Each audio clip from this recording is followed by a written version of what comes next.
ruche normalement constituée, c'est 20 millions de fleurs visitées par jour, quoi. Et on est en train de se priver de ça. On est en train de se priver d'un système qui marche depuis des dizaines de millions d'années.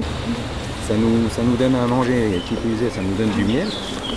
Au mépris de beaucoup de choses, on est en train de bousiller ça. On est en ville. La chance qu'on a, c'est justement, c'est ce paradoxe aujourd'hui, c'est que ces ruches citadins vont très bien. Beaucoup mieux que les ruchers de campagne où ce manque de biodiversité impacte fortement l'état de santé des colonies.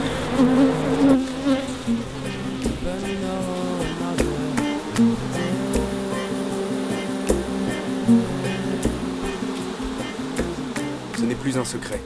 Les abeilles sont en danger. Tout le monde le sait et tout le monde en parle. Chez nous, dans le Val d'Oise, elles se sentent à merveille et produisent un excellent miel. Pourtant, nous sommes en banlieue, dans un décor de béton.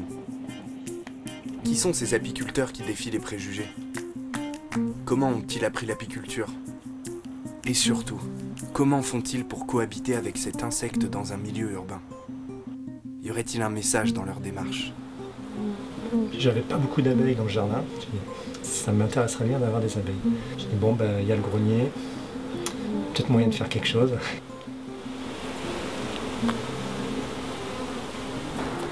On entend, il y a le train qui passe juste là, donc en 20 minutes on est à Paris. Enfin, je veux dire, franchement, moi je trouve ça géant, c'est idéal.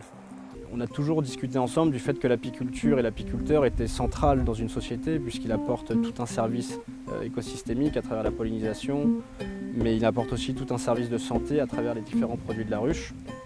Et donc voilà, ça me semblait intéressant aussi de développer toute cette filière apicitadin.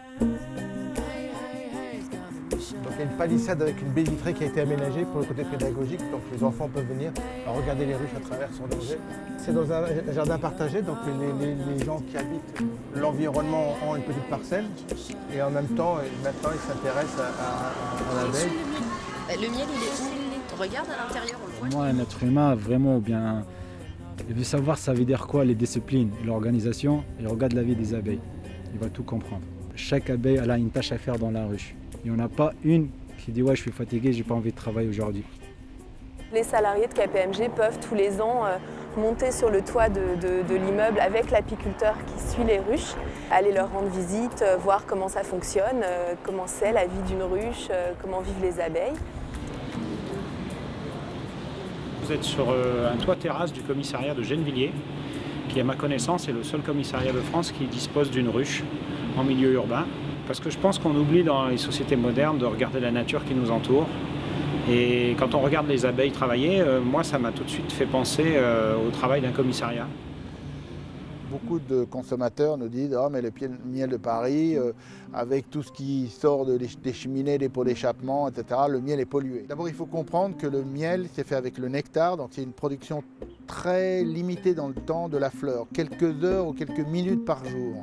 Donc en fait c'est un produit qui est très peu en contact avec l'atmosphère générale qui pourrait être polluée.